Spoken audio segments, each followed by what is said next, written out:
Hello, and welcome to the Sovereign Collective podcast, where we bring you real, raw truth for your self-empowerment. I'm your host, Sasha Calavoda, and I believe that you can stand on your own 2 feet, but that you don't have to do it alone. I love learning from people who continually strive to raise the bar, to go against mainstream thinking, and who dare to question the general consensus. People who risk being ridiculed or even risk the loss of their professional status as they bravely question the common narratives and challenge the rest of us to expand our minds and to reconsider what we think we already know. Join me in learning how to take control of your health and your mind so that you can have the energy to think more clearly and the confidence to step up and take responsibility for all aspects of your life.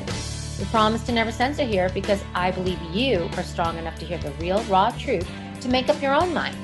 If you like what you find here at the Sovereign Collective podcast, then please share with your friends and family. I so appreciate you. Thank you for tuning in.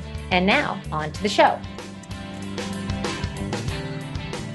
Hey everyone, Sasha here for another interview, Sovereign Collective podcast. This is number 3 with the lovely and wise Morley Robbins. If you have not listened to the first 2 interviews with this man, then please go to episodes number 59 and 60 so you can understand why we're talking about all this copper stuff and certain things that impede its absorption, how to make it bioavailable, why you care about copper. It's a metal that not very many people are talking about, but it's a metal that more of us should be talking about. And I'm hoping that through these conversations, I get to contribute to that awareness just a little bit more.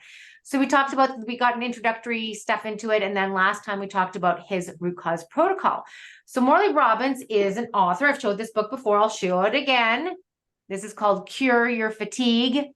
And it's a great book on the science behind what's going on in the body. And then the root cause protocol, the stops and the starts.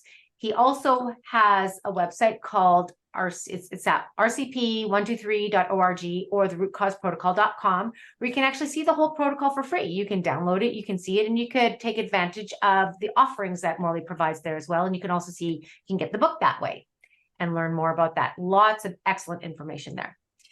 And now, today, we're going to talk about all this stuff, people's things. There seems to be an endless list of issues that people are dealing with these days. And the lack of bioavailable copper for many probably has a lot to do with that. However, before we get into that stuff, I do feel, and I did promise you in the last interview that I forgot to ask some key questions, I think, because people want to know a little bit more detail sometimes, right? So we talked about the stops and the starts and how to make copper bioavailable and what's going to stop it from becoming that way.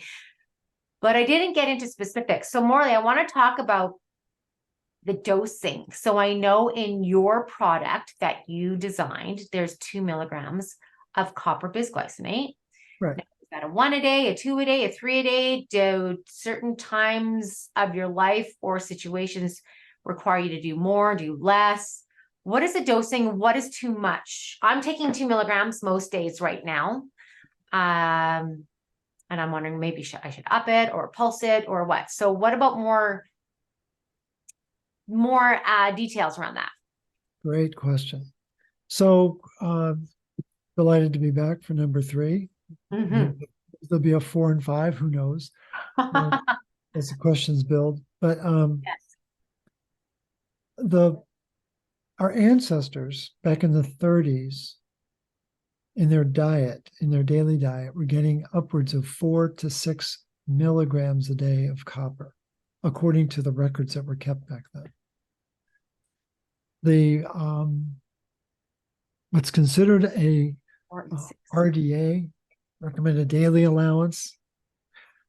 For folks who don't know, the RDA is the absolute bare minimum to keep you alive. But the RDA today is 0.9 milligrams of copper. So it's a vastly different amount of copper than our ancestors got. What's considered a recommended dose is about 2 milligrams, which is why that's what the supplement has. And when I am working with clients, and when the RCPCs are working with clients, we'll typically recommend start with 1 and see how you respond. And you can move up from there, see how you feel with 2, maybe 3. Okay. And so, again, what people need to do is be more curious, a little less concerned, and know that they are a cross between a lab rat and a scientist trying to find where their sweet spot is. Right. And really try to have some fun with it. I mean, and I'm not trying to make light of it. It's just, people have different needs. And I've got clients who are routinely taking 5 and 6 of those capsules a Wow. day. Oh, okay. Mm-hmm. I had one client experiment with 15, and Wow. they did fine, but they were in a situation where they really wanted. And again, they didn't call me and say, "Is it okay?" Because I would have said no. But clients are very curious, and I think that's great. And I encourage people to take responsibility for this process. I've got a client who's struggling with trying to get iron out of their body. And I said, there's no manual for doing this. We're doing our level best to try to make sense of it. And that's the struggle we've got, is that we're in a realm of pursuit here that no one's ever pursued before in terms of bringing copper in and taking iron out. It's a very different world. And so we just need to be mindful of that. And just, I think a safe dosing is 1 to 3. But if you want to go up from there, you can certainly do that and see how your 1 to body. 3 meaning 2 to 6 milligrams is what they would be ingesting. 2 to 6 milligrams, exactly. And so there are some people out there that are recommending quite high doses of copper Right. regularly to people. What do you think about that? Well, I'm cautious. And again, we're talking about different forms of copper. I'm talking about my product has copper bisglycinate. What people are using for much higher doses would be copper sulfate. And I've had no experience with copper sulfate. It's used in animal experiments. It's used on the farm, but I've never seen it used at that level in any kind of human experiments. So I'm very cautious about it. Again, that's my nature in general, but it's also we're threading a global needle. We got people all over the world adopting this protocol. So we've got to be sensitive to different cultures, different food expectations, different dosing requirements, and we're doing our level best to try to keep the process on an even keel. But it's challenging, as you can imagine. Right, absolutely. And so when they find their sweet spot, what are they that you just is it just a general sense of well-being, good energy? Yeah, that's a really good follow-up. It's there's what we call 5 habits of daily living. Okay. Did I get a good night's sleep? Did I wake up refreshed? Do I have a good appetite? Do I have energy? And is my mood appropriate to my situation? If you just won the lottery, you should be happy. If someone in your family just died, you should be sad. Right. And so people need the overriding characteristic that we look for is energy. Do you feel you've got enough energy to get through the day and do what you like to do? That's the key. Mm-hmm. Okay, absolutely. Okay. And can somebody ever feel like, could they go through kind of a detoxification? Do you recommend people start slowly in case can there be side effects that might concern somebody? Because a lot I kind of just go because I know I'm going to have certain things and I'm fine with that. And I understand what I'm doing, but a lot of people are afraid to experiment. And so they're like, oh, but this happened and this happened. Is there anything people should look out for? Yeah, we've been conditioned that it's very dangerous to supplement with copper. And we've been conditioned to say, take as much iron as you want. It's absolutely insane what they've done to our conditioning. And so we live on a planet where iron is the number 1 element. That doesn't mean we should be taking it in our diet. We also live on a planet where copper is the only element that can regulate oxygen and iron, and I would argue glucose, at the exact same time. That's a big deal. But we've been taught that it's a poison, that it's a toxin. Oh, be careful of copper toxicity. And so we've got to be mindful of that conditioning. That programming is very deep in our psyche. And when people are having a reaction, the two typical reactions that people will have is nausea, Right. a racing mind. And Oh, we've been trained, like circus bears, to believe that it's the copper causing the nausea and the racing mind. okay. No. What is copper really good at? It's one of its most important jobs is to mobilize iron. That's really what it's good at. And so we've got to get beyond this idea that we need to do that we're going to suddenly face that problem by taking copper. Will the body respond? Yes, it will. And what we want to do is be very thoughtful about how we introduce this mineral that's been missing in our diet most of our lives. And that's why we really encourage people to ease into it. But the symptoms that people are having are being caused by iron mobilization, not by copper toxicity. That's just a medical narrative that's been taught to people. Right. That makes sense. Absolutely makes sense. And is there anybody who should be wary? Is it anybody that this protocol isn't for? And what about Wilson's disease people? Not aware of Not anyone aware. who shouldn't be able to benefit from this No. protocol. Okay. Pregnant women, breastfeeding women. Especially pregnant women. Okay. Breastfeeding, absolutely. There's an absolute need. And what about someone with Wilson's disease? Hold on for just a sec. Give me Sure. just Yeah. Yeah.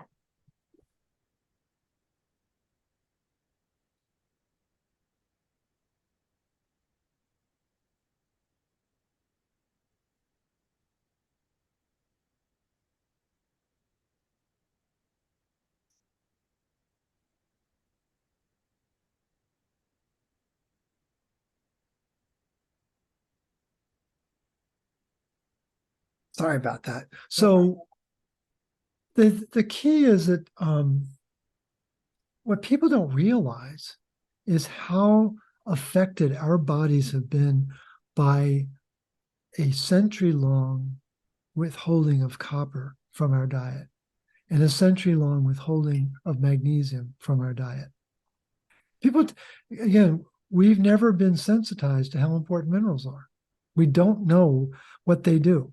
They are absolute champions inside our body because of the role they play to activate enzymes and make metabolic pathways work and so on.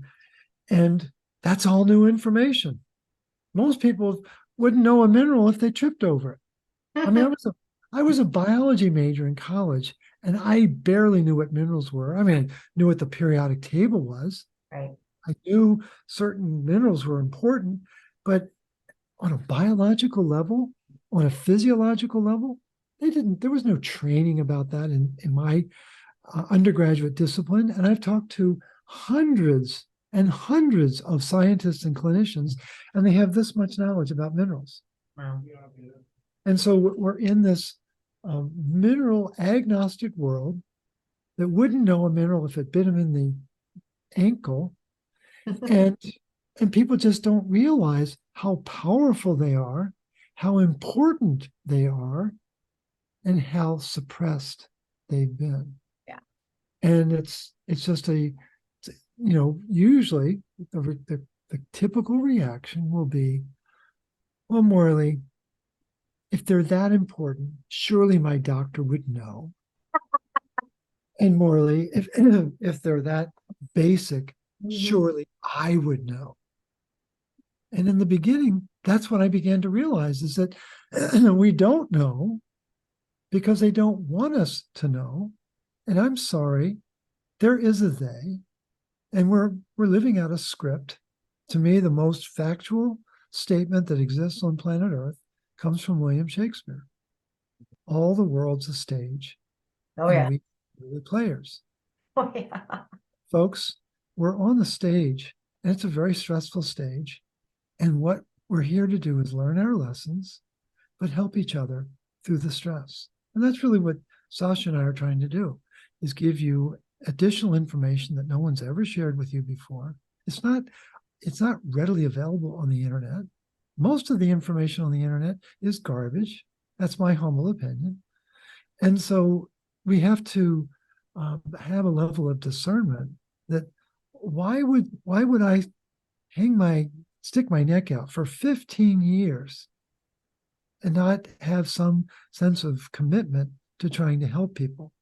And that's really what I'm trying to do is make this knowledge accessible and wherever possible easy to use and to incorporate. But it's still a challenge because it's new, and we all are very reticent about new things. And I think it's wired in our psyche.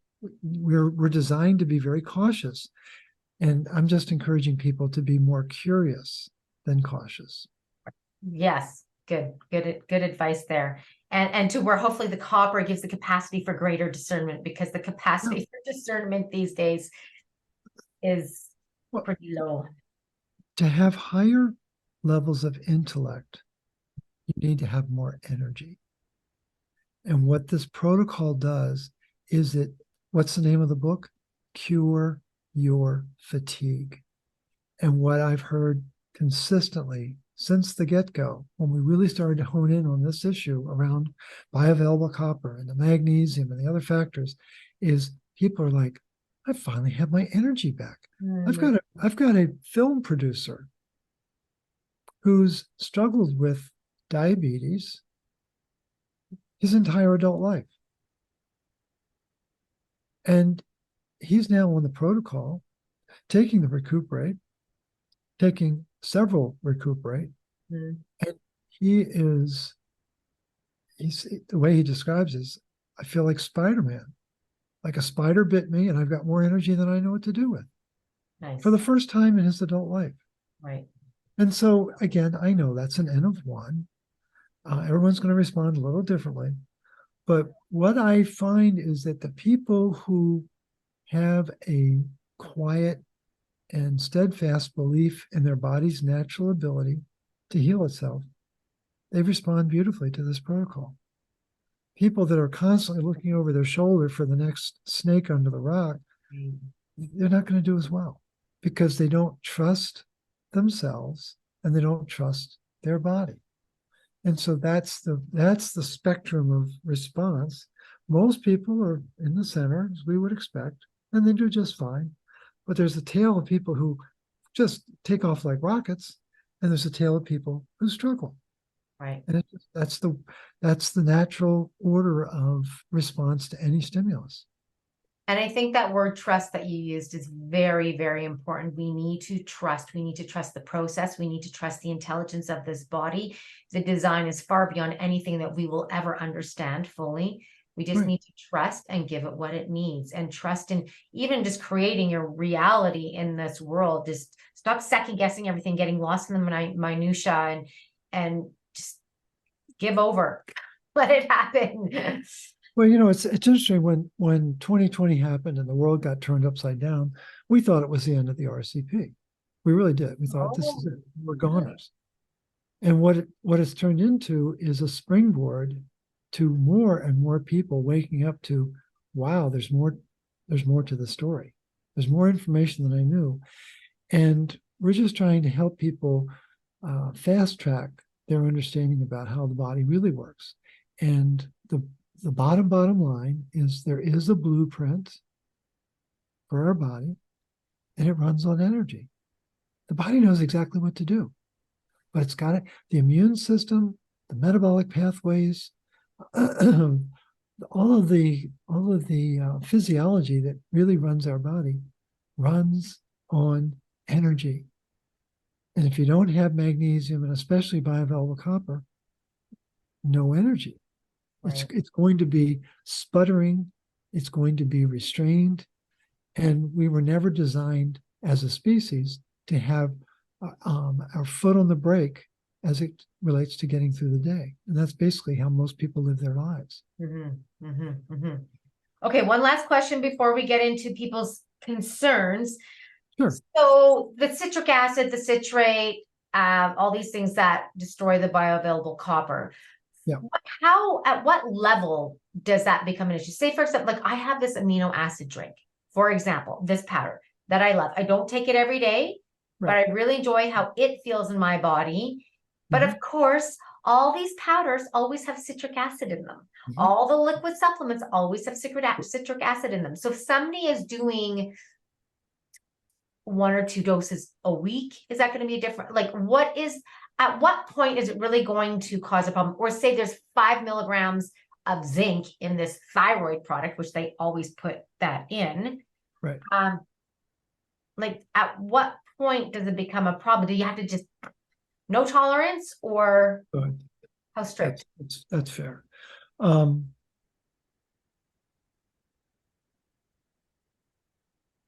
think if the challenge we've got, Sasha, is if we give people an inch, they'll take a mile. Okay. And I'm not trying to be really strident about it or rigid, but the difficulty we have is that this suffering that exists on the planet is because the system is stacked against us. That citric acid, it's naturally occurring in the body. You know, it's part of the Krebs cycle. But the citric acid they add to food, well, it's different. And my younger son would argue, Dad, it's chemically the same. And I would say, yes, maybe, but biologically it's different. He said, you're right. And we'll always acknowledge that the biological properties of something from a test tube are different than what would be produced from our body. Mm-hmm. And so everyone always wants to know, you know, can I nibble away at the edge of it? And I try to be accommodating about it. But the thing is,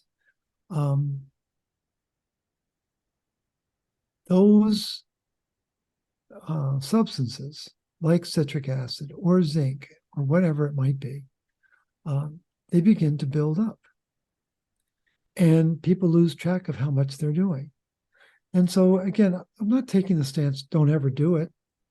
I mean, I think that would be autocratic and foolish. But I think people need to realize how compromised our nutrient status has been for 100 years. And people aren't familiar with all the changes that have been made in farming over 100 years, or the changes in food processing over 100 years, or changes in pharmaceuticals over 100 years. And it's like boiling a frog, 1 degree at a time, made a change every year, chink, chink, chink, chink, and suddenly the frog is boiled. And we've had a rather extraordinary event take place in the last 3 or 4 years, and we need to take stock of that. And that event did not strengthen us as a species. In fact, it did just the opposite. So I think what people need to do is step beyond the comfort of the narrative and begin to question, is there more that I should be doing? And do I need to be doing less of what they think I should be doing, what they keep telling me to do? And that's the whole basis of the book. Get people to do stops and starts. You know, what I learned just yesterday, every day is a new, something new. always something new. A colleague of mine from Australia brought some information to my attention about copper being recycled in the body. That was relatively new. It's important to know that. But the citation was a copper researcher that I was well aware of. Her name was, of course, my mind just went blank. Maria C. Linder. She got her PhD in biochemistry from Harvard in the mid-60s. So she's a smarty pants. And she spent 45 years at Cal State University in Fullerton, continuing her research of copper and iron for 45 years. That's a long time to study. I've been playing with minerals for 15, but copper and iron probably for about 8 years. So I can only imagine what she learned in her lifetime, in that legacy of research. But when I learned about this copper recycling, I decided to go to her body of research, 167 articles. You know, try writing one. Yeah. and then do it 167 more times. So I have great I have great respect for people who've done that. I know a husband and wife team who's published 1,000 articles. It's like, oh, that's just incredible. But in any event, I started thumbing through her articles. They started in the 1970s and went right up to just before she died in 2022. I mean, she was prolific and writing, God bless her. She was amazing. Wrote a wonderful book in 2000 called The Biochemistry of Copper. It's an amazing book, wonderful book for the gearheads out there. You're going to love that book. Yeah. And it's about this thick. So get ready for a fun read. But in 2010, she did some research about the increased copper uptake in a woman's body who's going to breastfeed their baby. Yeah. And so I know that during the last trimester of a pregnancy, the mom is going to download an enormous amount of copper from her liver to the baby's liver. So you and I, if we're healthy adults, we have 100 milligrams of copper. When we were born, the day that we were born, assuming everything went to plan, we were born with 70 milligrams of copper. That's an enormous bolus of copper. And what I learned is that the mom has a preferential uptake for copper prior to starting the breastfeeding. And the question to you, not to put you on the spot, but just, you're a smart cookie. What do you think the incremental increase in uptake of copper is prior to breastfeeding? In terms of the body's need for it? I don't know. Double the amount? Are you talking about? So two times, right? 10 to 20 times more copper. 10 to 20 times. Right. Wow. And we're supposed to believe that it's a toxin. Wow. And those are the orders of magnitude that I'm familiar with. But if you don't know the literature, then you're like, yeah, this nut job, he's talking about 20 times more copper for pregnant women. And guess what runs conventional obstetrics? Iron, right, and vitamin D. Now, what do iron and vitamin D do? They block copper and magnesium and retinol. And modern obstetrics is about these two elements, and nothing about these three elements. And if you're not necessarily directed at you, but if for those listeners who are interested in having a baby, Google what nutrients are required for healthy brain tissue in a fetus. Copper, magnesium, and retinol. And that's a fact. So that's what we're up against, is wholesale reversal of what Mother Nature wants. And so people just need to keep an open mind that there is more to the story, and that we just need to be more accepting that maybe our ancestors were right all along, and that the modern narrative, maybe that's been twisted a little bit, not in our favor. Just a little bit. So do you think that, now I hate to label children, but there are a lot of new labels that have come out. Do you think the inability to focus, to learn, there's a lot of, things being put into the bodies of infants these days, way more than there used to be. So I think that's playing a massive role on their health beginning A to Z. But do you think the lack of copper is implicated in immune challenges, focus issues, hyperactivity, and all that stuff? I don't just think it, I'm certain. Okay. And so a child whose mother is sucking down prenatals filled with iron, there's no focus on copper. And if you've got a lot of iron in your supplement, copper won't get absorbed. That's a fact. Thank Jamie Collins at University of Florida in Gainesville for that research in 2018 and 2020. That a child, and then we know the mom has to do this download, right, in the last trimester. And then we know if she's going to breastfeed, she's got this enormous desire for copper in order to support the lactation process. And so that child is going to get born with a liver that's got a preferential uptake of iron. And what does iron like to do? It creates oxidative stress. If it's not being regulated by copper, it's going to create oxidative stress. And all you got to do is take those labels that you're alluding to, put them in a Google search engine, put the label, and follow it by oxidative stress. And brace yourself for a lot of research to prove that that's what's driving those labels. Right. Is unchecked oxidative stress, because the food and the supplement focus is cattywampus. It's backwards. And I think it's time that change.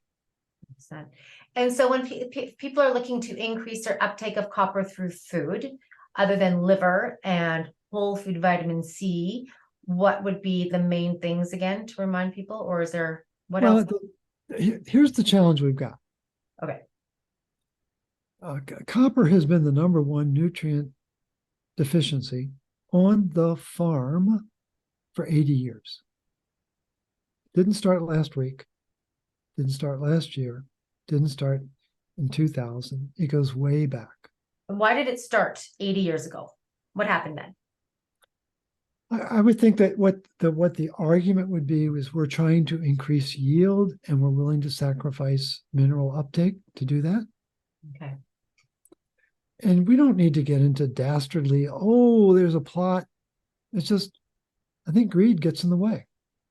It's a very defendable position. My roommate from college says, Morley, there doesn't have to be a dark, sinister person doing this. It's just love of money. I said, good point, Dave, you're right. And so let's just play with that. That there is a desire for more profit, and we'll cut corners where we can. But there's been a price to pay. And one of the most important books I've ever read was by a French biochemist. His name was André Voisin, Voisin. Oh, yes. I've heard him. Okay. He's PhD in biochemistry, and he wrote a very important book that was published in 1947 called Soil, 57, I think it was, 57, Soil, Grass, Cancer. I got to make sure what that date was. But in that, he was a noted biochemist. I actually had that book up on a tab after I heard about it. Yeah, it was 57. I thought it was 57. So you can buy it for $700. Right. That's what it was. It was really expensive. Right. But in that book, and I thought, when I first read it, I thought he was a dairy farmer who, by some quirk of fate, just happened to have a degree in biochemistry. No, he was a gifted biochemist whose hobby was raising dairy cows. He just loved the process of being a dairyman. And but what he profiles in his book is that because the soil doesn't have copper, it's not getting into the grass, it's not getting into the cow's stomach, it's not getting into their milk, and his clients were getting cancer. And he makes that argument. And what he adds is that it was his belief, and I think others have corroborated this, is that the NPK that's nitrogen, phosphorus, and potassium, NPK. Those were the three ashes left over in burning produce. And so in the 1880s, a German scientist said, those are the three elements that we need for farming, NPK. And isn't it a coincidence that those are the three elements that were used in munitions during the First World War? Mm-hmm. Isn't it further a coincidence that they had a lot of munitions left over from the First World War? So let's propagate farming with NPK, and it blocks the copper uptake in the root system of the produce.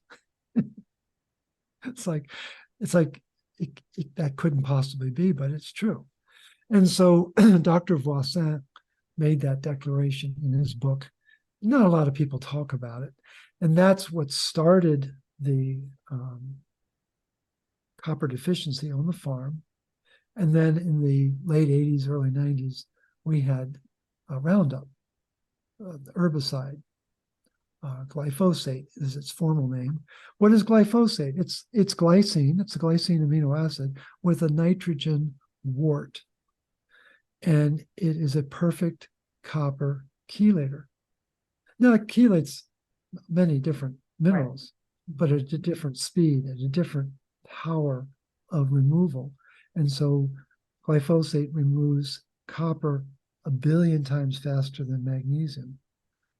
Glyphosate removes copper 1,000 times faster than it removes zinc. Well, these are numbers that we can't relate to. Right. But there was a time when I could run an 8-minute mile. But at that same time, my son he ran a 4:02 mile. He was twice as fast as I was. We don't know someone who can run 3 times faster than we can, much less 1,000 times faster. Mm-hmm. So that would be like a rocket versus a tricycle. And so we need to be careful about responding to these numbers. Like those numbers get so big that they just fly right over our cranium and we just ignore them. Mm-hmm. But it's important that people realize that there is a price to pay for progress. And there's been a lot of progress on the farm.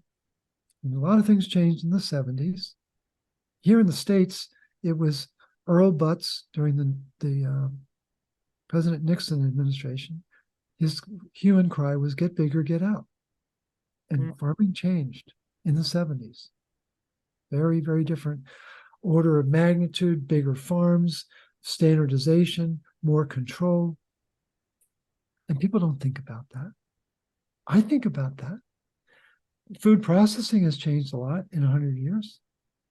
The refining of the nutrients out of the food started before the First World War. And they took out all the nutrients, so it was like eating cardboard. So then they put in a lot of sugar. And that's when all the changes started to be made. And it didn't get better when they added high fructose corn syrup. That's a very powerful copper chelator. It's actually a copper blocker. It blocks copper uptake in the body. And then the changes in pharmaceuticals is legendary. That I would argue that 2 of the primary targets of pharmaceuticals are magnesium and copper. Wow. And if my business model was to make money selling medication, I would target those 2 minerals too. But if you don't understand what minerals are, if you don't understand the power that they have and the importance that they have, then you've never thought about the fact that the medications I've been taking for the last 20 years, I didn't know there was a price I was paying for that. And there is. And it's well documented. And a world-renowned magnesium expert was named Mildred Seeley. She was a physician, got her degree in, I think, late 50s, early 60s.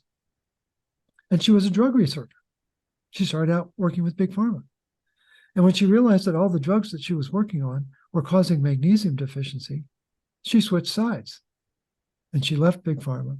And she spent 50 years of her life educating people about the importance of copper. She is one of my heroes, but she was just a paragon of knowledge about the importance of minerals in general, but magnesium in particular.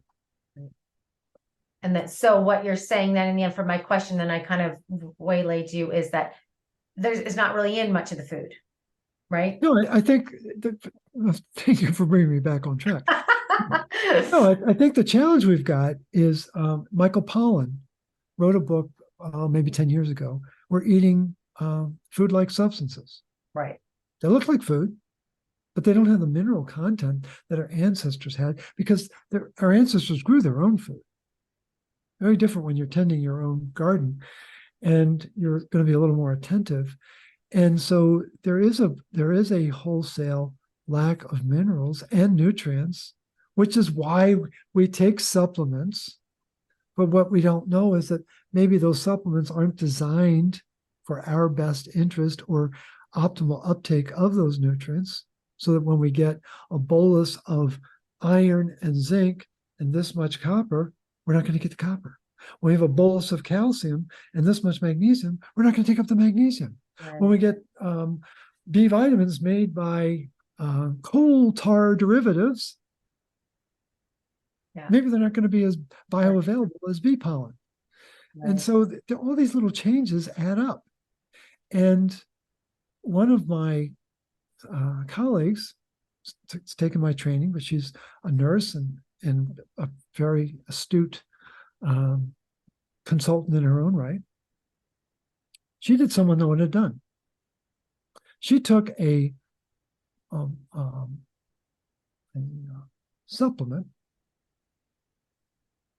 that everyone buys. It's a very popular supplement. I'm not going to get into the names, but there's an understanding about what the copper iron ratio is in that supplement. And there's supposed to be more copper than iron. And so she sent it to a lab. She sent a bottle of this product to a lab and said, I want you to analyze it and tell me what's there. It's very unusual for someone to do that. Mm-hmm. And what came back was the inverse of what we had been told. There was actually more iron than copper. And so that sent a shockwave through the RCP community. Mm. And unfortunately, we don't have the resources to analyze all of these supplements. But what I want people to understand is there may be more to the story about the supplement you've been taking for the last 5 years, 10 years. And maybe it's not as robust as you think it is. Or maybe what you need to do is ask for a certificate of analysis to find out what's really in this supplement. And they're readily available. Manufacturers are happy to share what their analysis is. But I think we are living in an unprecedented time of unknown. And I think we have to be very discerning about the assumptions we're making about what we know versus what we don't know. And don't assume that because the label says this, that's in fact what the label is the label representative. And then the only other thing I would caution people about is nutrient tables. People love to go to the nutrient tables to see what this food or that food has. Do you know when the nutrient tables were last updated? No, probably not very recently. It was in the late 1950s. No. At least here in the States. In the States, it was. That's okay. Has farming changed since Dr. Voisin published his book in 57? Yes, it has. And the nutrient tables online have great eye candy. Oh, wow, they look really cool, right? They're very informative, but it's garbage in, garbage out. Right. And who's got the time or the resources to redo all these nutrient tables? I'm not trying to pull the rug out from under people, but it's a very different world out there. And so we have to be very mindful of the fundamentals. And that's really what the root cause protocol is. And that's what the book is about. Let's get back to the fundamentals of how were we designed to make energy to run our blueprint to stay in balance. Simple. Should we be cooking with cast iron pans? I think cast iron, how long has cast iron been used? Just a few thousand years, right? Time, yeah. Long time. And I think what we've got to be careful of is what's changed. Oils. Our ancestors would have used butter, lard, or tallow. Mm-hmm. We're very hip. And we know that these hard, healthy oils they're not hard, healthy. So we have to basically take the stuff that's being sold today, put that in the garbage can, and go back to lard, tallow, and butter. Mm-hmm. And know that you got to season it right, and you never wash it. You can wash it with water, but you never wash it with soap because you're Right. going to destroy the finish. Right. Okay. And copper pots and pans. What about, because I even remember reading a book, and it was built into the story about how they would come to these little small areas and they would coat their copper pans because they were toxic, and they put a coating on them. This was in a book that I read years ago. So there are old copper pots and Right. pans out there. What about those? The coating is nickel, Mm, and nickel is really toxic. right. So I'm not sure what they were doing to make it better. Copper, of course, was used because it was the most perfect distributor of heat. Mm, Very even distribution of heat when you're using a copper pan, at least as I understand it. Is there residue? I don't know that much about the use of copper pans. It's usually in haute cuisine is where you would find it, in a very elegant French restaurant, right. or maybe in other parts of the world where there's a real discipline around what they're cooking with that copper pan. But what have we been using? Steel and aluminum. Well, that's not necessarily good for us. So we went from cast iron to steel. Was that really a step up? I don't know. And aluminum? No, that's not a good idea at all. I would cook with a copper pan before I cook with an aluminum pan. Right. And definitely not a Teflon coated pan. No. Right. No, Yeah. no, that's just plain crazy. Okay, so let's talk about the stuff. There's so many different things, because there's also the health things, there's sick things, but there's a lot of people in my world that I am helping with, or are friends, or at the shop, that are dealing with. Let's start with a thyroid. Let's start with that, because it seems to be more and more people are dealing with some kind of thyroid issue. And now there's the autoimmune. Oh, before we go specifically into thyroid, what about the umbrella of autoimmunity? Like, for me, I have a hard time with that term. I feel like the body's intelligence isn't just going to start attacking you. So what about the whole umbrella of autoimmunity? And then let's go into thyroid issues of all kinds. When did autoimmune begin? In the last 30 years. How long? 30 years. Oh, 30 years. So glyphosate, Roundup, Mm-hmm. pretty much, right? Yep. And so what is glyphosate, Roundup grabbing? It's minerals in general, but copper in particular. Yeah. And there's two characteristics that are found in virtually all of the autoimmune conditions. There are Pac-Men in our body called macrophages. They're really good at gobbling up things, especially dying red blood cells. It's part of their job. Got to get rid of this dying cell that has a bunch of iron that we need to get back into the recycling system.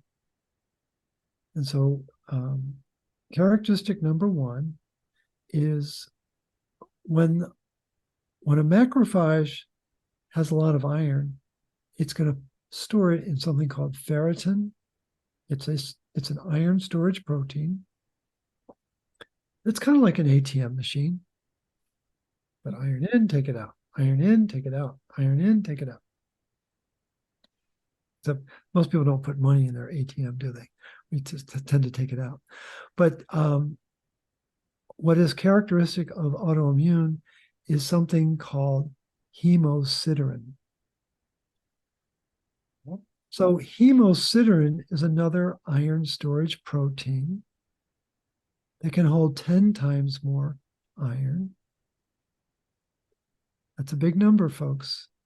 So a typical ferritin protein can hold 4,500 atoms of iron. Hemosiderin, 45,000 atoms of iron. It's a big difference. And what makes iron so dangerous is it has 4 unpaired electrons. Mother Nature abhors unpaired electrons. That's what makes them reactive.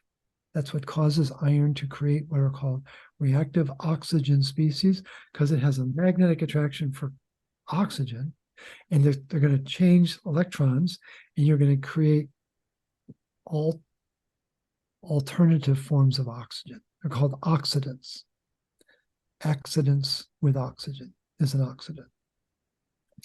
And so when the macrophage can't recycle the iron properly, as it's designed to do, and what's critical is there's an iron doorway in the back of the macrophage to let the iron out, get it to the transferrin, get it back to the bone marrow so it can make new red blood cells. If it can't do that, it starts to build up, and the macrophage gets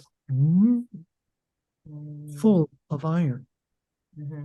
It's called hemosiderin-laden macrophages. And that's characteristic number one. And the second characteristic of autoimmune is parasites. Guess what parasites live on? Iron. And so, where's all this happening? In the spleen, for the most part. And what's the spleen? It's the intersection of iron recycling and the immune system. I wouldn't have designed it that way, but that's what it is. It's literally two major highways, iron recycling clipping along at 2.5 million red blood cells per second being taken offline. And at the other end is in the bone marrow, we're making 2.5 million red blood cells to replace them. Okay. We got to get them from the spleen to the bone marrow like that. And if we don't have copper to open up the iron doorway to allow the recycling to occur, the macrophages bloat, fill up with iron, and then pathogens. And what's one of the most important jobs in the spleen? Picking off the encapsulated bacteria, parasites, fungus, and virus in the blood.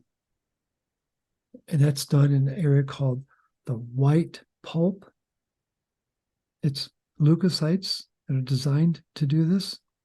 And then we have red pulp, which is where the turnover of red blood cells is taking place. Sasha, it's absolutely mesmerizing how important that organ is, but it's called the hidden organ. Nobody knows about it. Right. Nobody talks about it in North America, the spleen, really. Mm-hmm. Yeah. And it's also called the organ of odd numbers, 1, 3, 5, 7, 9, and 11. It's 1 inch thick, 3 inches long, 5 inches wide. It weighs 7 ounces, and it hides behind ribs 9 through 11 on our left side. Interesting. Oh. 1, 3, 5, 7, 9, 11.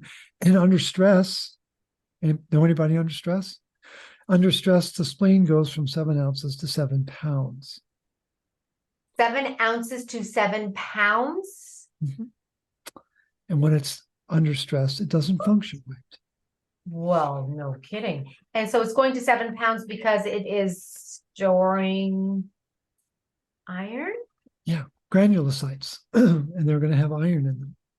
And so, again, nobody knows this. I just learned this a few weeks ago, talking with Brian Artis, who's a chiropractor here in the States, very noteworthy and thoughtful individual. But he was telling me about how he cured his sister of lupus and his daughter of asthma by focusing on the spleen. And it was like this light bulb moment. I went, oh my God, I know this much about the spleen. Let me see what I can learn. And it's like I'm walking through an earthquake now, because it's amazing what you can find if you start to target your search properly. But I would never have thought to look at the spleen. But the autoimmune conditions, rheumatoid arthritis, Sjogren's, Hashimoto's everywhere. Every woman now has Hashimoto's. Right. Yes. And so the antibodies are building. Why? Because the spleen is stressed beyond belief. You've never heard that, have you? And so autoimmune, and I think playing in the background, the third factor, if I was going to identify a third, there's usually an unresolved emotional issue, some fear factor, some trauma that's in play. And we all have that characteristic, but I think it's more pronounced in someone with a label, if you will.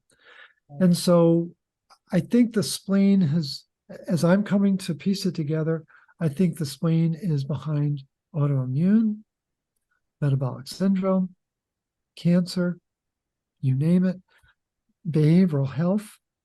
Back in the 1400s, our medieval ancestors, they knew, this was well chronicled in their writings back then, that someone with melancholy, which is an old word for depression, had black bile in their spleen. Bile is not supposed to be black. No. Gee, I wonder why it would be black. Could it be possibly that it's oxidized, filling with iron? Could that be what's going on? And so then I was thinking just yesterday, melancholy. Well, melon is very close to melanin, which is the dark pigment. Choly, that sounds like a funny way to say cholesterol. And what's bile? Bile is related to cholesterol. So I don't know. I haven't really dug into that, but I think it's time for people to realize that maybe the mechanism for all of this chronic disease is right under our nose and we didn't know it. And let me explain why I think it's significant. There's a mouse model for just about every condition that exists. And the mouse model for depression is called chronic social defeat stress, CSDS. You and I would call it PTSD. Now put on your thinking cap. What organ do you think is the target for chronic social defeat stress?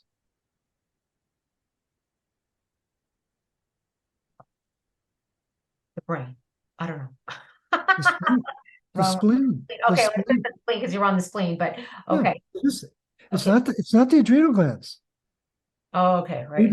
We've been trained like circus bears to believe that the adrenal glands are the only organ that take on stress. And they do. Right. Well, the spleen does as well. And one of the guides, one of the areas of focus for me is to better understand my dad's illnesses. I grew up with a dad who had an enlarged heart, double pneumonia, manic depression, and schizophrenia. Well, those are 4 big strikes against you. Yeah. Guess where they all start? In the spleen. They all start in the spleen. Schizophrenia starts in the spleen. Absolutely. This is new information. No, it's Sasha, I'm just like, when I say I feel like I'm walking through an earthquake, that's exactly what it feels like. The knowledge base is roiling now because, and I just went to see a colleague who's an acupuncturist, and she gave me a write-up from one of her acupuncture textbooks on the earth element, the spleen. She said, I think you might like to read this.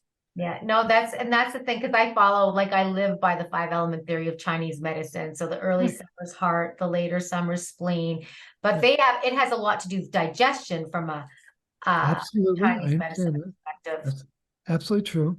And so what I'm always looking for, is there a mechanism that no one's ever identified, like copper, the PAM enzyme, which turns on all of our hormones. They don't work until they're, there we go. They don't work until they're turned on. Yeah. It only affects a few thousand hormones. One enzyme that needs copper, is there, I just learned about it, an enzyme that's the switch, the metabolic switch between burning sugar and fat. Mm. That's a good thing to, and guess what it needs? Got to have copper. And this is stunning research out of Johns Hopkins Medical Center from Svetlana Lutsenko's lab. And so it's like, who knew, right? I didn't know there's a switch, a little toggle, got to have copper to do it.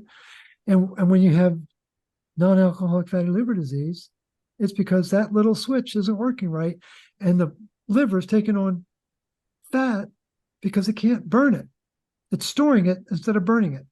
Mm. So again, I'm always looking for these mechanisms, and the actual mechanism for depression, you want to get really geeky about it? Yeah, let's.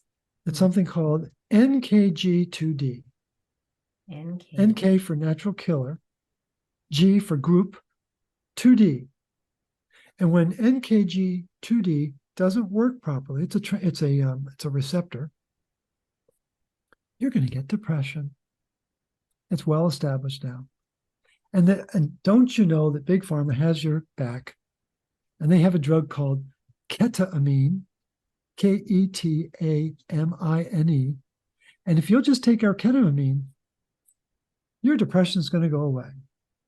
Well, when I read about stuff like that, I'm like, there's a famous French saying, cherchez la femme, right? But do you know that phrase? I don't know. I know what it means, but I don't know that phrase. But I know the legend has it, whenever there's a problem, look for the woman. Okay. Okay. I haven't heard that. I have a feeling women have a different version of it, but I'm just thinking out loud here. But my phrase, whenever there's a problem, cherchez la fer. Look for the iron. Look for the iron. Cherchez la fer. And I've been proven right a lot. Iron has gotten dysregulated, mixing with things it shouldn't be mixing with, causing black bile, causing this receptor to not work right. Well, why is iron dysregulated? That's the question. And it's happening where? In the spleen. That's where the functional action of ketamine is, in the spleen. Okay. So again, it's just the penetrating information that's there, if you're willing to take the time to piece the puzzle together. Right. Yeah. I don't remember what the question was, but I hope I answered it. Oh no, that was because I wanted to go about the overarching autoimmune stuff and everything. Right. So let's see how many things we can get into right now. But so I want to talk about the thyroid, because thyroid's a big deal. And generally people are going on Synthroid, or they're having it cut out if it's overactive, right? They're doing these crazy things. Like the cutting out for me is just, I met a man who had a huge scar, and he just had his whole thyroid removed. Or they're going on drugs that are stopping their thyroid from needing to produce its own hormone, and whatever the glands that are associated with that. So what are we doing wrong? We're not reading the research of the European endocrinologists.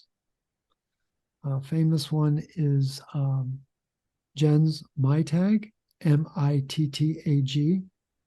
In 2012, he talked about the relationship between thyroid function and copper status in the body. When was that, sorry? 2012. 2012, okay. I don't know how you remember all these dates and names, Morley. That's quite amazing. Well, I think it's important, and by the grace of God, I can do it. Not 100%, but I'm about 98% maybe. And I don't say that to be braggadocious. It's a gift. I'm very grateful for it. But so European residents have endocrinologists. North American residents have endocriminologists. Very different. So everyone worries about their TSH, right? What's the hormone above TSH? Do you know that there is one? Yes, because I've heard you say it's like or something. I've heard TRH. TRH. Yeah, yeah. Thyroxine regulating hormone. Guess how TRH works? It's got to be turned on. If it's not turned on, it doesn't work. And if it doesn't work, it's going to affect TSH. And if TSH rises, it's rising because TRH is not functioning, because TRH digs copper. And rising TSH is a clinical sign of copper deficiency. And that's a fact. Rising TSH is a clinical sign of copper deficiency. Okay. I'm going to tell you, I have a friend. She just went and had everything checked. She was trying to get off her meds. Her TSH was through the roof, like 100, like insane amount. And her T4 was basically zero, non-existent. Right. And so she's working with this to see if she can start regulating. But in the meantime, to feel better, she is going back on a little bit of her meds because not operating. I appreciate that. So the most important thing for people to understand, again, I have a different point of view. Okay. This bow tie does not run the body. Right. That is a story, folks. Sorry. It's just a story. And if I were trying to sell drugs, I would try to convince you that it's the master gland for the body. And it's not. And so there's two hormones that the thyroid puts out, T4 and T3. The T stands for tyrosine, and the 3 and the 4 is the number of iodine attached to it. So the body actually takes in iodide and turns it into iodine. Do you know who actually does that? It's called whole food vitamin C. It's a copper dependent function. That's a good thing to know. So, gee, now we've got, gosh, the TRH needs copper. The conversion of iodide to iodine needs copper. Ooh. And then we find out that where is 90% of the conversion of T4 to T3 taking place in the body? I'll give you a hint. It's not the thyroid. It's happening in the liver. Mm-hmm. And so 90%. 90%. Mm-hmm. And when copper is low in the diet, ding, ding, ding, Andre Bossin going forward, copper's low in the diet, iron will rise in the liver. It's axiomatic. It's not, it's Wednesday afternoon, and I think there's going to be a little bit more iron sprinkled into my liver. It's like, it happens like that. And we've known about this since 1928. March at the University of Wisconsin, May at the University of Louisville. Well-established fact. And in 2021, Kim and Gonzalez established it genetically. And they looked at 13 genes, and only one gene changed in its expression under copper deficiency, one gene, and it's called ferritin light chain. And where is ferritin light chain found? In the liver, only expressed in the liver, actually liver and spleen, but predominantly in the liver. And so under copper deficiency, the gene that's firing up the protein to store iron is going catabolic, stratospheric. Mm-hmm. And that affects enzymes. There are about 500 in the liver. But one of the most important, of course, is the triiodinase enzyme that takes T4, cleaves off an iodine, and turns it into T3 so it can run the show, right? That's what we've been trained to believe. T3 runs the show, it goes to the mitochondria, and it's a spark. It's like, let's get this mitochondria going. No, that's not what it is at all. What Jens Maytag and his team discovered is that T3 is an oxygen sensor. Are we burning the oxygen the way we're supposed to in the mitochondria? Where does T3 hang out? At complex 4 of the mitochondria. What's the significance of complex 4? It's a copper-dependent enzyme that turns O2, an oxygen molecule, into 2 molecules of water, 2H2O. And if that doesn't go right, and it starts to create oxidative stress, T3 is what? It's a hormone. And what are all hormones? Signaling molecules. Guess what the signal is? T3 gets out its cell phone and says, liver, I need more of that ceruloplasmin because we need more copper in the mitochondria to burn the oxygen better. Can you get it here, stat, please? And that's what Jens Maytag figured out, is that T3 is a signal to make more ceruloplasmin so that the body can burn oxygen more efficiently. It's a very different world. And so there's a health coach in Sweden. First name is Anna, and I'm blanking on her last name, but I'll get you her contact information because I did a series of talks with her. She prides herself on what she knows about the thyroid, and she was Anna Spar, Sparre, and she's in Sweden. But there's a whole series of conversations I had with Anna Spar about the thyroid and about this research by Dr. Maytag. And she was stunned because she said it makes so much sense. When you really stop and think about conventional thyroid logic, it makes absolutely no sense at all because there's no reference to copper. And you made reference to someone who has a hyperactive thyroid. Well, that's a clinical sign of copper deficiency. I don't fully understand why, but it goes into this racing state when it realizes it doesn't have the copper that it needs. And it turns out, according to Dr. Maytag, again, I'm hanging a lot on one guy, but what I search for, Sasha, are scientists and clinicians that make sense, that are able to build a logical argument for how the body works. And what he points out about copper and the thyroid is that there's a correlation between serum copper and T4 and a correlation between ceruloplasmin, the copper protein, and T3. Oh, okay. That's interesting. And so, again, ceruloplasmin would be the active form of copper. It's in its protein. It can do things. Right. T3 is the active form of the hormone. It can do things, but it's not activating the mitochondria. That's C. Dick and Jane Run. What Dr. Maytag has done is developed a very thoughtful essay, more like War and Peace, to explain how does the thyroid really work.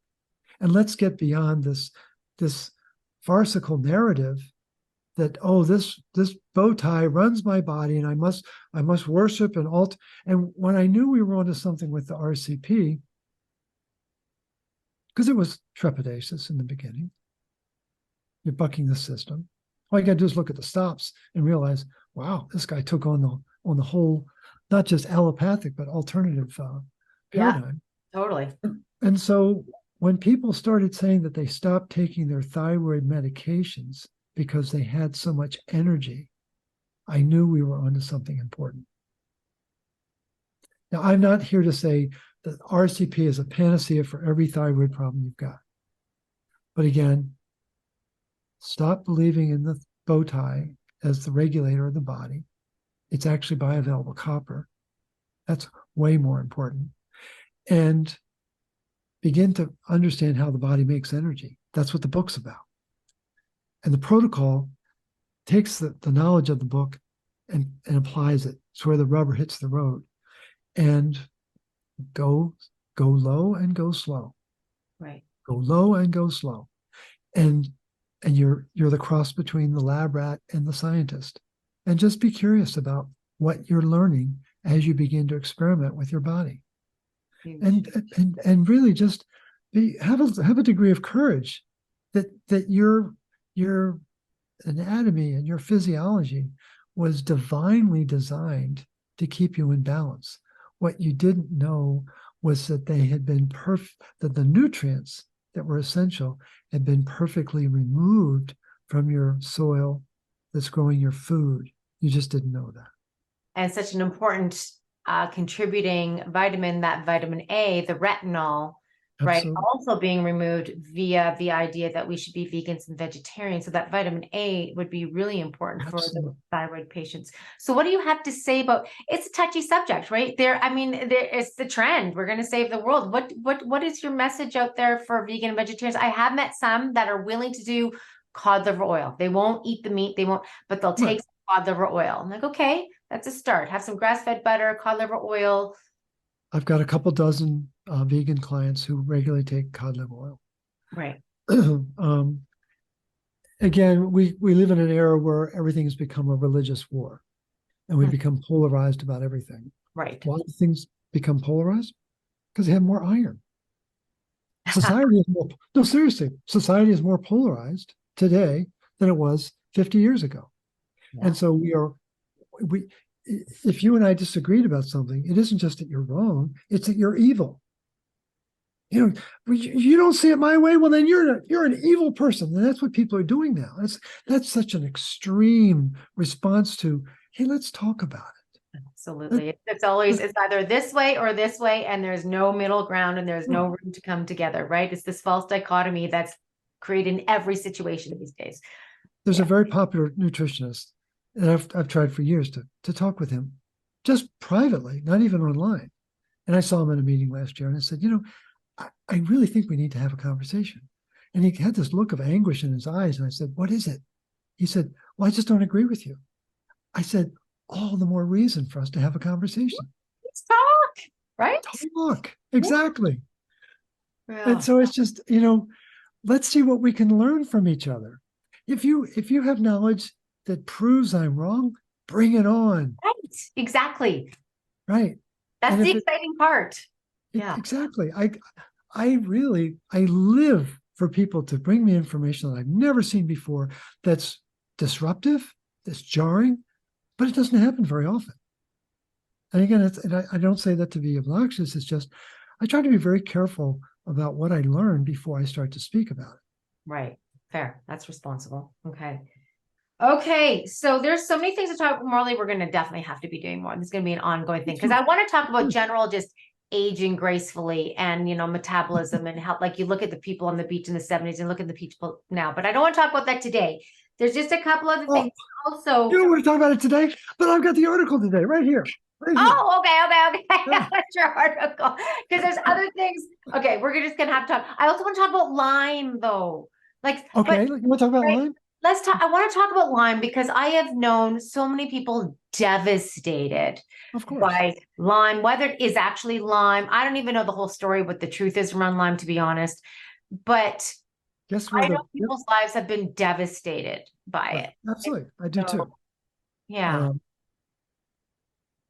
I've talked to 3 different podcasters that focus on Lyme. And they're all, to a person, they're just absolutely blown away by the RCP, because it cuts against the grain of the narrative of Lyme. Okay. There's 2 parasites involved in Lyme, right? Babesia and Burgidor.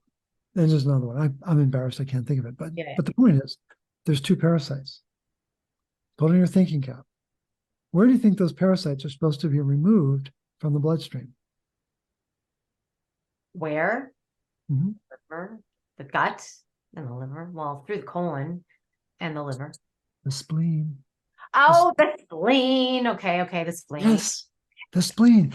I was reading an article 2 weeks ago, and they specifically identified those two parasites as being, they're supposed to be removed from the spleen. Now, this article was talking about spleen activity in general, but I went, oh my gosh, it's right there.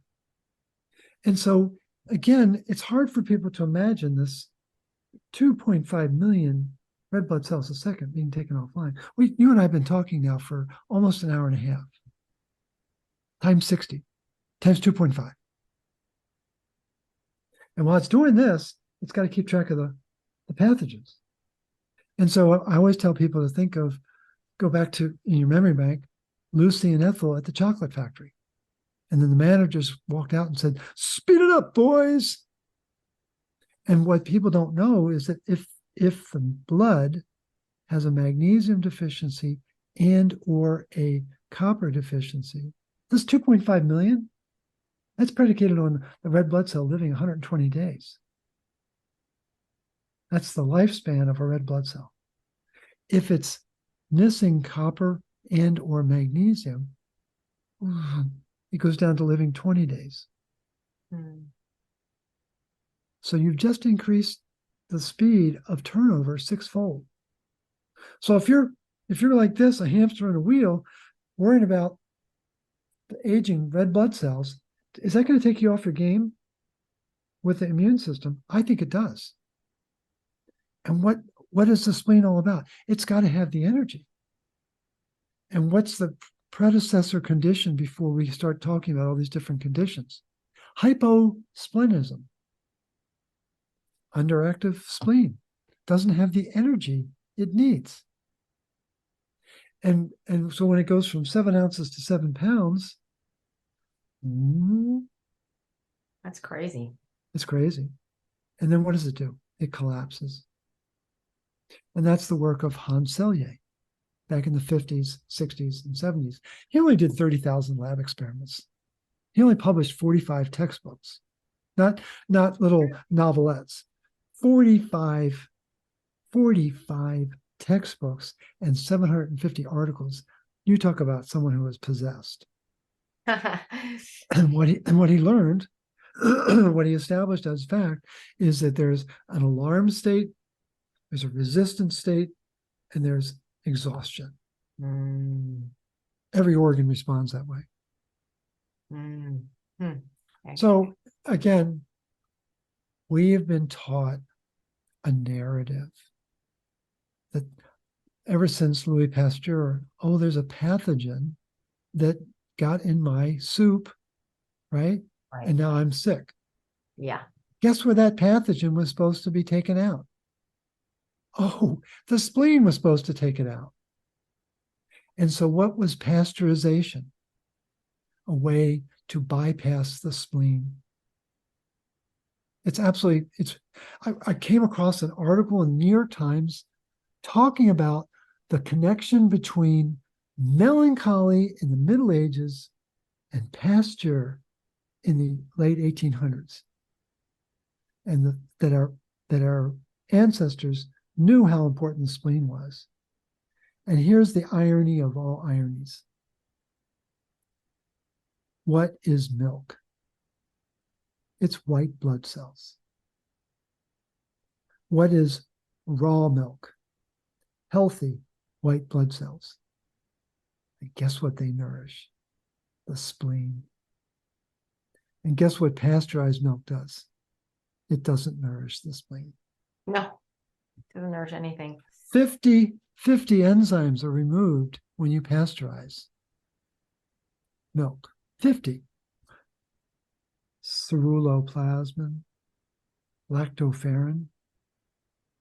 There's some amazing enzymes that are literally wiped off the map. Right. And so the pasteurization of milk it really took hold in the early 1900s because of the work of Robert Koch, who was a famous MD who got a Nobel Prize in that era. And he is the one, it wasn't Pasteur, he was the one who solidified the pasteurization of milk. Mm. And so we're still fighting that war today. Oh yeah. There's still dairymen who are being raided by agents with guns drawn. Yeah. Yeah. Worldwide, but especially here in North America. And it's absolutely insane because our ancestors probably lived on 3 staples: unpasteurized milk, bread, and cheese. Mm. They didn't have a Starbucks. They didn't have a Whole Foods. They didn't have a 7-Eleven down the street. They had a very simple diet, and they did just fine. And so I think we've been lulled into a complacent narrative that we don't realize how completely toxic it is. Oh, unbelievably toxic. Yeah, there's some good farmers. People get to know your farmers in the area because there are ways to get to know people, and if you know them directly, Absolutely. you can definitely benefit from that. And I think the goal here in this conversation is not to depress people. I'm not trying to create melancholy. I'm really not. I'm trying to inspire you that there's an answer. 100%. Sasha's trying to get people excited that, wow, there's new information that we didn't know about, and it's really designed to help us, and just get more people to be aware of it. Just try it. Try it. Why not? Just try it. You're not getting the results you want or need, or maybe there's more possible and you don't even know. So why don't we just try something different? That's what's so exciting about it. And so for people, back to people with Lyme, then would you say just simply just adopting the protocol as is? Great question. I think the protocol is a start. I have a colleague who runs a Lyme podcast. Okay. And she had been working with medications for 2 years. And I'll send you her contact information. Sure. She started the protocol. And within, I think it was like 3 or 4 months, she was a different person. Again, N of 1. It's not everybody, but she knew that she was missing something. And she dove into the RCP, both feet, and she's just a rabid promoter of it as a solution. What I think is one addition that you could add to the protocol would be, there's a company called Standard Process, based out of Wisconsin, and they make wonderful supplements, but they have what are called PMGs, protomorphogens. They're very important substances that help to rebuild different organs. There's a PMG for the heart, for the liver, for the kidney, for the pituitary, for the thyroid. What are they based on? What's the glandulars? Oh, okay. Okay. And so there's one for the spleen. It's called spleen PMG. Right. Okay. And that, I would just encourage people to start working with that product. You can work with the direction of a practitioner. Chiropractors are typically ones who use those substances, but work and follow the directions on the bottle, along with the RCP, and just see what happens. Specifically, the spleen in this particular case, you're saying, right? Lyme. I think the spleen is a hidden factor in just about every condition that exists. Again, it's just, and I could be absolutely dead wrong about that, but my instinct tells me there's something here that we just don't know about.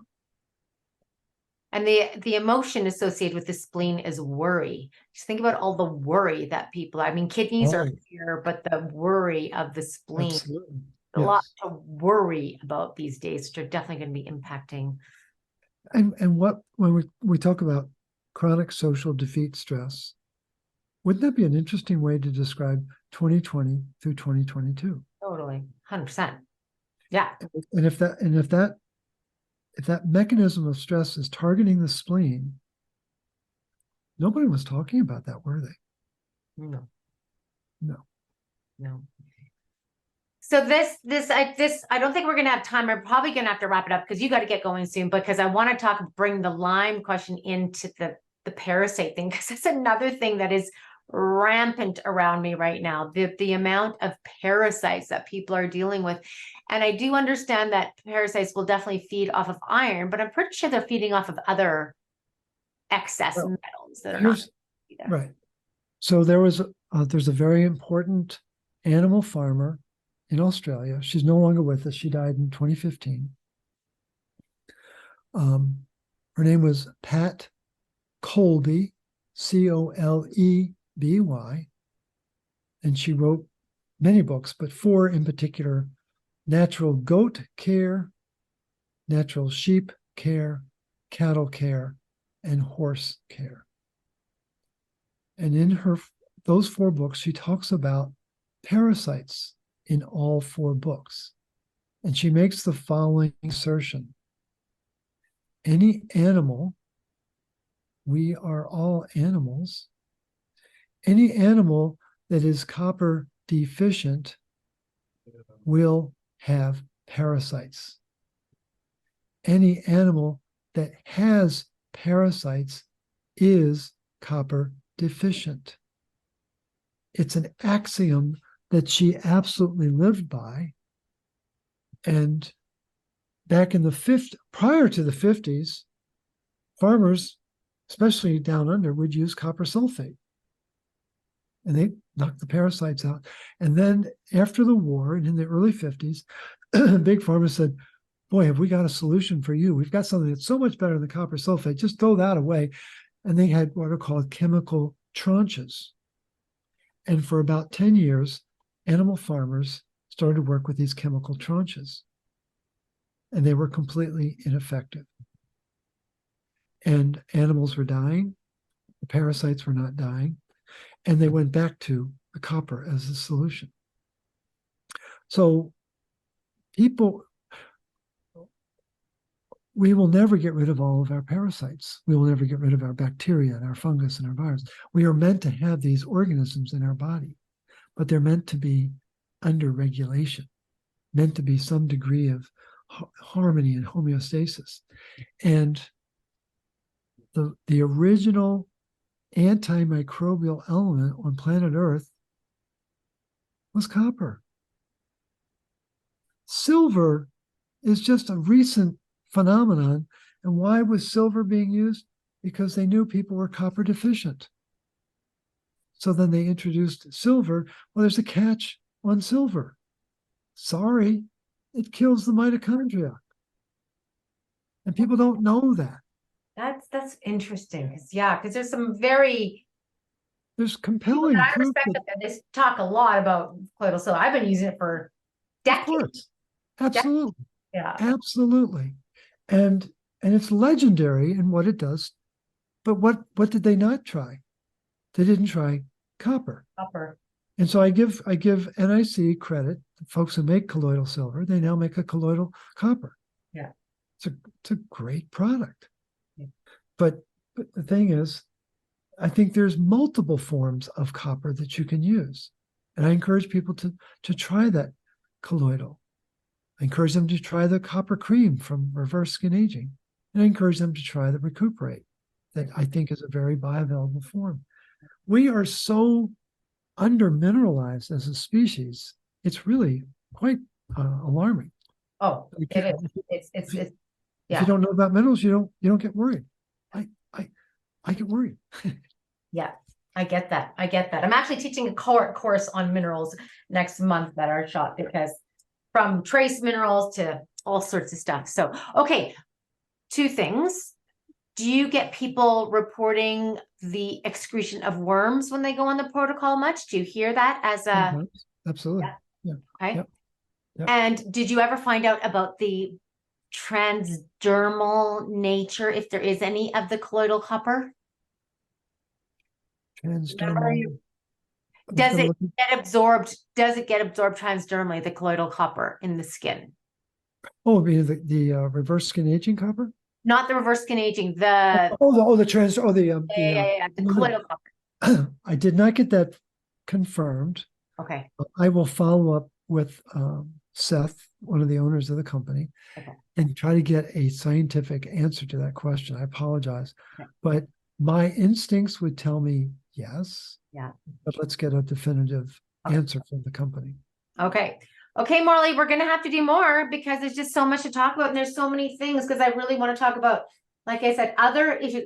Also, I have I'm asking questions, but like schizophrenia, I want to get into that mental health aspect because that's like, the thing is, I'm trying to think of, okay, what are the people really dealing with now? Well, that's the problem. They're dealing with so many different things, right? If we could tie it back to one thing, that's an amazing thing that we can do. But I do want to address each different ones. And I want to talk about healthy aging and maintaining a nice, healthy figure. I mean, now we're just accepting that obesity is just the way it is because that's where we are. Well, no, look back 50 years ago, 100 years ago, 40 years ago. I'm sorry, people just weren't obese like they were. There's the odd larger person. But so then we can talk about, when we do talk about obesity, you've got Merla Hubler, MD, PhD at Vanderbilt University. Her article in 2018 was the American Journal of Physiology Article of the Year. And she talks about iron accumulation in fat cells.